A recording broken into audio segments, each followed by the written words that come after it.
Towards the end of the Viking Age, there are numerous legends about Viking berserkers. The last was the lone axeman of Stamford Bridge. Before we begin, we must first understand the events that led up to the last stand. The year is 1066 and the king has died. Edward the Confessor set off a chain reaction, a succession battle in which several claimants to the throne of England appeared. Among these claimants was Harold Godwinson, a powerful earl.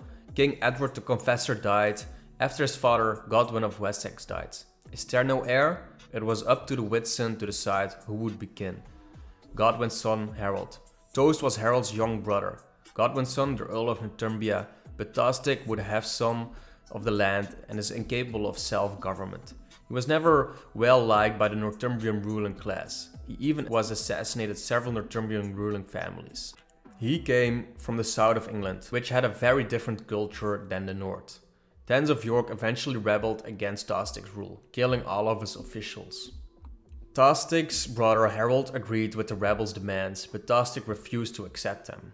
Harold's order. This resulted in a fateful clash. Tostig Harold accused Harold of starting the rebellion among the two Godwinson brothers. Harold needed to keep his throne because William of Normandy had openly stated his intention to seize the English throne. As a result, he exiled his brother Tostig.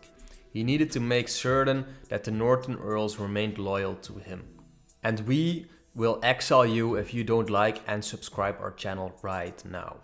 However, Tostig had planned vengeance on his brother. Harold Tostig would approach the king, Harold HARDRADA of Norway, and he would find his way to his court. He was blown away by that was a living battle-hardened legend, the Norwegian king, and he persuaded an unenthusiastic HARDRADA, who had just finished a long and fruitless war with Denmark, to send his army to take England. So in September of 1066, HARDRADA and his longship set sail for England. Tostig, who brought soldiers and ships together, aided him, as they sailed along the River Ouse towards York.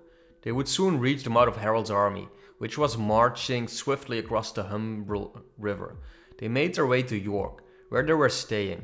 Earl Edwin and Morcar of the King of England confronted him. The Battle of Fulford would be a culmination of this. The English would strike first, advancing on the Norwegian army before it had a chance to fully deploy. Harold would be pushed back by Morcar's troops into the marshes. Harold, on the other hand, brought more troops, attacking the center from the right flank. Despite being outnumbered, the Viking invaders forced the Anglo-Saxons to surrender. To provide ground, other Viking forces were still on their way to the battleground, where they discovered a way to avoid the fighting intensified, opening a third front against the Anglo-Saxons, who were now outnumbered and outmaneuvered. The English army was routed and captured. Less than 1,000 men, while the Viking forces suffered heavy losses. Harold HARDRADA accepted York's surrender. He and his army were going to retire to Stamford. Looking forward to the bridge, the appearance of hostages Godwinson, Harold, they'd soon find out about the Viking invasion. And he'd be heading north at breakneck speed. He traveled day and night with as many earls, lords and warriors as he could muster. He traveled approximately 200 miles from London to Yorkshire. Harold only had 4 days left. HARDRADA and his Viking army had no idea, thanks to Godwinson's element of surprise. The English king was so close. There were Anglo-Saxon warriors until the Viking army saw them. They were completely unaware of their presence. Harold HARDRADA's army had no idea what had hit them when they awoke on the morning of the 25th. The English army fled in September. It's a long way down into Viking enemy territory. Many of them had no idea what was going on. They still hadn't put on their armor. The battle for Stamford Bridge would be the culmination of the surprise attack.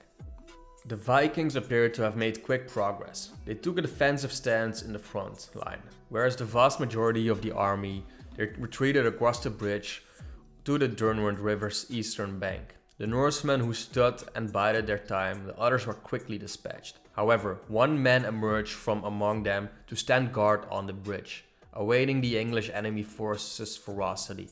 According to legend, one lone axeman held the bridge against the entire English population so that his fellow Viking regroup and form a shield wall.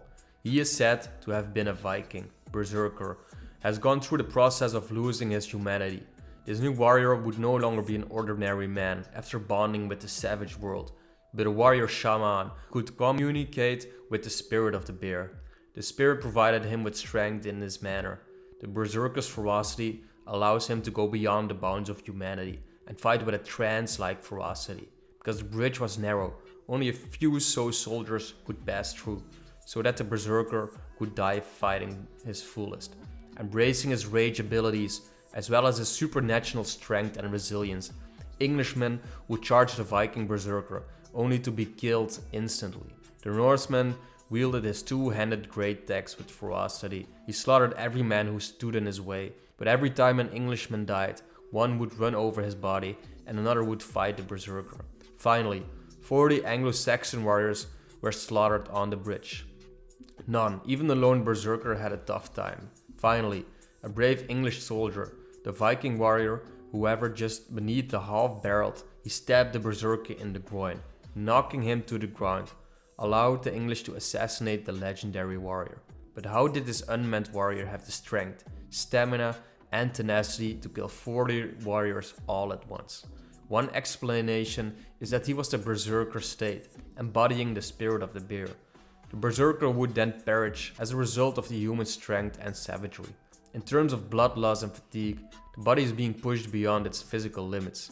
Many sagas depict the berserkers as having inherited physical immunity during battle.